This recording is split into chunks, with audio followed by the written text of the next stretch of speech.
Arrange marriage করতে সবাই এখন প্রায় ভয় পাচ্ছে। তার একটি কারণ হলো যদি আপনার বউ প্রিয়াঙ্কার মতো হয়। সোশ্যাল মিডিয়াতে গত ৩-৪ দিন ধরে এই কথাটি এখন আলোচনার শীর্ষে। তার একটি কারণ হচ্ছে এই প্রিয়াঙ্কা, একজন ৩৩ বছর বয়সী মহিলা যার ১৫ বছরের একটি ছেলেও আছেন। তিনি থাকেন মুম্বাইতে এবং তার স্বামী থাকে নাগপুরে এবং তার স্বামী কাজ করে রেলওয়েতে। সম্প্রতি একটি রিয়েলিটি শোতে এমন একটি ঘটনার জন্ম দেয় যা নিয়ে রীতিমতো চলছে তুমুল আলোচনা সমালোচনা।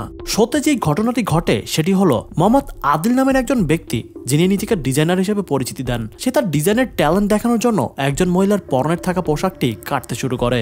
যেহেতু পোশাক পরিধান করা হয় লজ্জা নিবারণের জন্য, সেই পোশাক জনসম্মুখে কাটা এটি একটি লজ্জাজনক বিষয়ও বটে। বিষয়টি লজ্জাজনক হলেও প্রিয়াঙ্কার কথার উত্তর শুনে আপনি আরও বেশি অবাক হয়ে যাবেন। পোশাকটি কাটার সময় মহিলা শরীরে এমন কিছু জায়গায় মোহাম্মদ আদিলের হাতের স্পর্শ হয় যা একজন মহিলার জন্য খুবই গুরুত্বপূর্ণ কিছু স্থান। ট্যালেন্ট দেখানোর শেষে এক পর্যায়ে বিচারকদের মধ্যে একজন প্রশ্ন করেন যে আপনার পোশাকটি কেটে ডিজাইন করলেন সে আপনার সম্পর্কে কি হয়। উত্তরে প্রিয়াঙ্কা জবাব দেয় মোহাম্মদ আদিল তার বন্ধু। ये आपका पति का दोस्त है? नहीं नहीं, ये मेरा दोस्त है। বিচারকটি আরো বলেন, আমরা ছেলেরা নিজেদের গার্লফ্রেন্ড অথবা বউ উভয়ের ব্যাপারে খুবই পজিটিভ থাকি। তারা যদি অন্য কোনো পুরুষের সাথে কথাও বলে তাও আমরা তা সহজে সহ্য করতে পারি না। আপনার স্বামী এই বিষয়টি কিভাবে নিচ্ছে? জবাবে প্রিয়াঙ্কা বলেন, আমার স্বামী এই সম্পর্কে কিছুই জানেন না, আমি এই ব্যাপারে তাকে পরে জানাবো। Is your husband very cool? बाद में बताएंगे, अभी तक पता नहीं है उनको। তার এই উত্তর শুনে সবাই রীতিমতো হতবাক হয়ে যায়, কারণ একজন বিবাহিত মহিলা তিনি তার স্বামীর অনুমতি ছাড়াই অন্য একজন পুরুষের সাথে এসে তার পরনের কাপড় কাটাচ্ছেন। এই বিষয়টিকে কেন্দ্র করেই সকলের আলোচনার সৃষ্টি।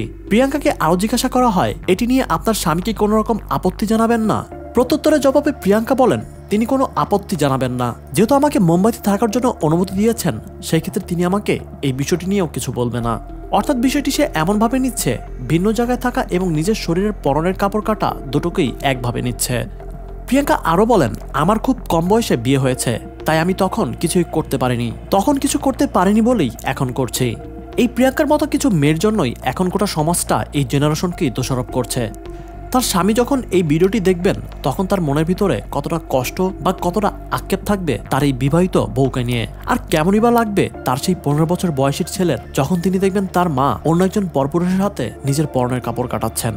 দিন যতই যাচ্ছে নারীদের লজ্জা ততই কমতির দিকে ধাবিত হচ্ছে। একটা প্রচলিত কথা আছে, লজ্জাই নারীর ভূষণ। অর্থাৎ যে নারী যত বেশি লজ্জাশীল থাকবে, নিজেকে এবং নিজের ইজ্জতকে যত বেশি সুরক্ষিত থাকবেন সেই নারী ততই উত্তম। প্রিয়াঙ্কা এবং মোহাম্মদ আদিলের এই ট্যালেন্ট নিয়ে আপনার মতামত কি? তারা যা করেছে তাকে আদৌ ঠিক করেছে বলে আপনার মনে হয়? জানিয়ে দিন কমেন্ট সেকশনে।